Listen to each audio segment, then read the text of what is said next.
الاستاذ انس اورفلي يلي اشرف وتعمق بحاله ساري، فاليوم رح يخبرنا اكثر كيف كانت هالاختبار وشو اكتشف بساري، فتابعوا معنا التفاصيل. مهندس انس اورفلي، عضو هيئه فنيه، قائم بالاعمال بكليه الهندسه الميكانيكيه والكهربائيه، قسم هندسه الحواسيب والاتمته، مدرس البرمجه والذكاء الصناعي والابصار الحاسوبي لطلاب السنه الرابعه والخامسه، حواسيب واتمته. بالاضافه للموضوع هذا مدرس معظم الاختصاصات بالجامعه، ماده البرمجه نظري وعملي. ما شاء الله عليك. شو اكتشفت بساري اليوم؟ اوصف لي ساري مثل ما انت شفته. طبعا اوصف لك ساري مثل ما انا شفته بالاختصاص اللي انا بعرفه، لانه ما شاء الله عنه ساري عنده مواهب متعدده، عنده امكانيات رب العالمين عطيها باكثر من مجال، لكن المجال اللي انا بعرفه تعرفت على هذا الموضوع من 3 سنين تقريبا، كان عمره لساري بحوالي 5 سنوات. نعم. عن طريق صديقه مشتركه مع العائله، اكتشفت عائلته لساري هن كل فتره ما شاء الله عنه بيكتشفوا عنه موهبه، فاكتشفوا انه عم يكتب شيء له علاقه بارقام العد، انظمه العد. طبعا مثل ما بيعرف المتابعين او ممكن يتعرفوا على هذا الموضوع، عندنا انظمه عد متعدده نحن بمجال العلوم الحاسب. عندنا نظام العد الثنائي، عندنا نظام العد العشري نتعامل معه الاشخاص العاديين 1 2 3 4 5. نظام العد الثنائي طبعا وحدات واصفار. عندنا نظام العد الثماني، نظام العد السداسي عشر. اللي صار انه عم يكتب انظمه العد ساري، اهله ما عرفانين هو شو عم يكتب، فتواصلت معي محاميه الانسه ميساء، بوجه لها تحيه بالمناسبه، انه تعال شوف ساري شو عم يكتب. بدخلنا على العائله، طبعا ساري معه طيف توحد، بالتالي كان صعب كثير التعامل معه، انه تقدر تاخذ منه معلومه مباشر او شيء بشكل مباشر. كان كثير الحركه سريعه، الحركه صعب تلقط منه معلومه، لكن بنظره اولى بتكتشف كميه الموهبه اللي عطيها رب العالمين، انه هو قادر يعمل شغلات خارقه للعاده بعمره. عم بحكي على عمره انا. خلال الزياره طبعا بعد التعرف على اهله، ورجوني اللابتوب اللي بيشتغل عليه، فهو عنده مجموعه ملفات كاتبها هو بانظمه العد. كيف يعني؟ نحن بنعرف انه الاطفال بعمره ممكن يعدوا من واحد، فرضا خلينا نقول من 1 ل 100 ويكتبوهم كتابه 1 2 3 4 5. هو قادر يعمل 4 ملفات يعد لقد ما بدك ارقام بانظمه العد المختلفه اللي هي مثل ما حكينا قبل شوي نظام العد الثنائي العشري، ويحول بيناتهم. شو قصدك استاذ يحول بيناتهم؟ نعم. انا اعطيته اختبار سريع، بالمناسبه موثقه بفيديو هذا الاختبار، ممكن اعطيك اياه يساعدك باثناء اعداد التقرير. اعطيته اختبار انه هو كان فاتح ملف النظام العد السداسي عشر اللي اسمه الهكسيديسيمال، فاشرت له رقم على التعيين. قلت له هذا الرقم شو يعني قديش بيساوي بالديسيمال بالعشري؟ بشكل مباشر وخلال ثواني كان عاطيني الجواب.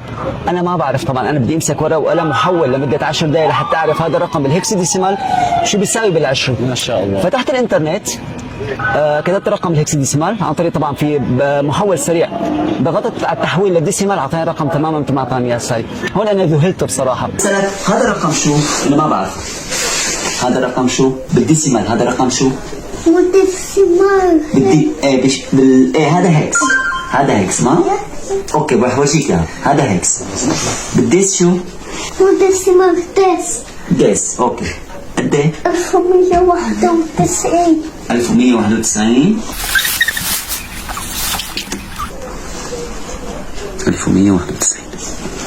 هاي العملية طلابنا بالسنة الثانية وبالسنة الثالثة باختصاصاتهم المختلفة بيدرسوها، وبياخذوا ورقة وقلم وآلة حاسبة ومسودة وبيشتغلوا لمدة 10 دقائق لحتى يحولوا رقم من نظام عد لنظام عد آخر، بينما ساري كان قادر خلال ثواني إنه هو يحول هذا الرقم. اليوم نحن شو فينا نستفيد من ساري؟ شو ممكن نتقدم له؟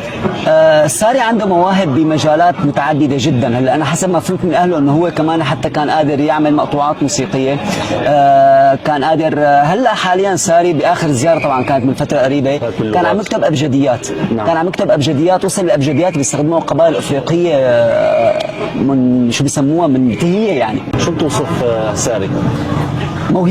موهبه تستحق العنايه. مين فينا نناشد؟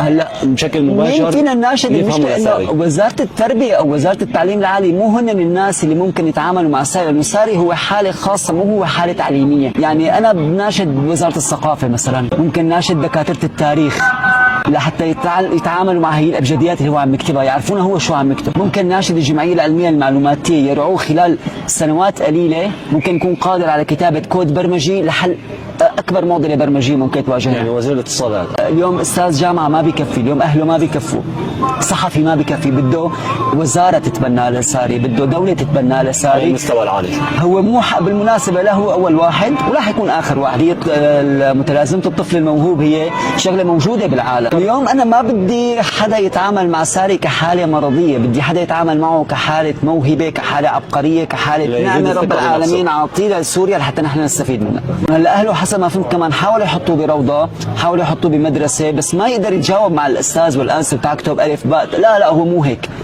هو مو 3 زائد 4 يساوي 7، لا هو أنظمة عد، هو برمجة، هو رياضيات معقدة، هو أبجديات تاريخية، هو حالة نادرة يرجى الاهتمام فيها.